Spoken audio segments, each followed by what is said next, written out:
Yeah. Suicide, the Suicide Squad trailer just dropped, and it looks great. I'm just gonna check it out with you guys. Of course, I'm not gonna show anything. I'll show some pictures and stuff, but I'm just gonna give you my reaction and thoughts about what's going on and what I think it's gonna be about. But so far, it's looking good. I'm really excited for this.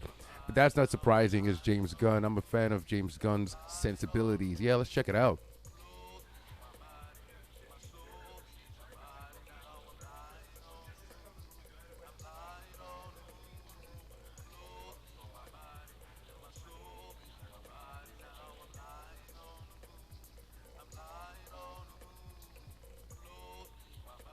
Yeah.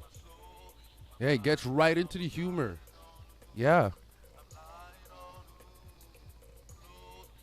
Awesome. This is Harley Quinn. This is not that fembot we got from Birds of Prey. That was not Harley Quinn. You know, we got a little taste of her from David Ayer's Suicide Squad, which was terrible. But this seems like an accurate portrayal of Harley Quinn. This is the Harley Quinn I want to see. And already from the trailer, you can see that there's quite a bit of quite a lot of characters in there. So a lot of them are gonna get whacked. They're done. Oh yeah, King Shark, Num Nums. Yeah, yeah. I love what they're doing with King Shark here. If you've seen the Harley Quinn animated TV show, which I highly recommend, if you haven't, it's amazing. It's funny and dark, but all the characters still maintain their originality as in what makes them who they are. Like Batman, Superman, everybody's in it. They're still Batman and Superman, but in this weird, dark, very comedic universe that is the Harley Quinn animated TV show. Here, the tone is great. The tone is on point. James Gunn. You guys need to check out Slither. It's a James Gunn movie. If you haven't seen it, I highly recommend it. I might be talking about it at some point in the channel, but it's a really great movie. James Gunn, yeah, I love his sensibilities.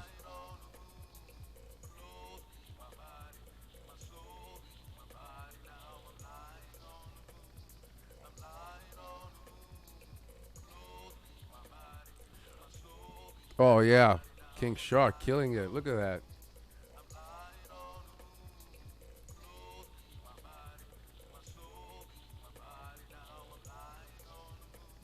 This is great stuff. Yeah, that's right. Yeah, this looks good.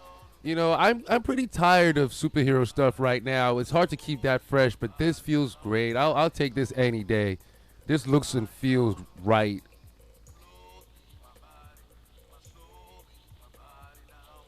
Oh crap. Yeah. And I was so glad to learn who the main villain of this is, and that is Starro. Look at this guy. Amazing. Starro. Yeah. If you folks don't know, Starro is an alien, a giant space alien that looks like a starfish. And what his deal is, he possesses beings of planets he invades, and they all act like a hive mind. But visually, what happens is the people he possesses, the beings he possesses, get this starfish on their face, and then they do Starro's bidding, whatever that is. This looks amazing. This looks really good. I'm really excited for this. You know, as I said before, it's hard to make something. You know, we've been getting so many superhero movies and superhero stories, and some of them feel really old. I was talking about that in my a Falcon and Winter Soldier review, and I just saw part two. I'll be talking about that soon. Right after this video, I'll be dropping that video. And this feels fresh. This feels fresh, man. Give James Gunn some more of these to do. Like it's really good. There's quite a lot I like in this. I can't say anything bad about this so far. You know, um, one thing I do want to talk about is the fact that like given how the very first Suicide Squad was received, it's not surprising because I don't know why they would give it to David Ayer, because I guess when you take in the title, the Suicide Squad, it seems really dark. So you'd go for a director that handles stuff like that. But generally speaking, I don't think David Ayer is a good director. His latest movie is called The Tax Collector, featuring Shia LaBeouf.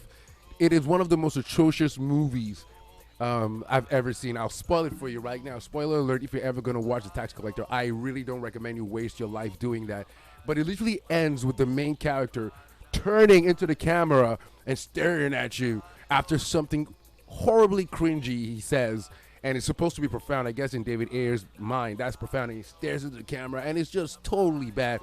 And Shia LaBeouf plays this like white boy with these LA gangster mentality, Spanish guy. It's really bad. My point is, David Ayer doesn't have the sensibility for stuff like that. He has this movie. I think he did Harsh Times, which is a pretty interesting movie with Christian Bale and Michael Pena, where Christian Bale plays an army vet who comes home, but he's totally crazy, and he starts getting into the drug game, but he's a straight up murderer, and he has no redeeming quality. It's just really, really dark, and drawing from that, you can see how and why Suicide Squad turned out the way it did. But here, oh my, this is no surprise. After taking in all the Guardians of the Galaxy movies, it makes perfect sense that James Gunn will nut this out of the park. Yeah. I'm really enjoying this. I'm really looking forward to this. I can't wait to see more trailers. Now, I really love the fact that Starro is in this. Starro, because he's such a silly concept. He's one of those comic book villains that, you can't imagine being brought to the big screen or being brought to live action. But yet here we are, and it suits it perfectly. It suits it perfectly because it's a silly concept, Starro. It's a silly idea, a silly character, and this is a silly movie, with great action, and I don't know where the drama's going to come from. Not that I require any drama in this kind of movie, but he completely fits. Like this Suicide Squad is a great vehicle to introduce Starro. Okay, that it's really excited for this. Yeah, folks, man, if you've seen the Suicide Squad trailer, tell me what you think. Hit that subscribe button, hit that like button, hit the notification bell, because right after this video, ladies and gentlemen, I'm dropping my thoughts on two things that I've watched recently. Invincible, which I'm excited to talk about, something, and it's kind of related to Suicide Squad, because as I said before, it's really hard to make the superhero genre or superhero movie fresh right now, movie or TV show, and Invincible is doing something fresh and doing something special, if you will. And after that, I'll be talking about Falcon and Winter Soldier, which is still kind of meh, in all honesty. I just watched the second episode, and it's still kind of whatever. Really, it feels old. It feels tired. I'm kind of done with that universe, but still watching it like everybody else. Hey, what we going to do? But hey, stay tuned, ladies and gentlemen. And once again, we live in a society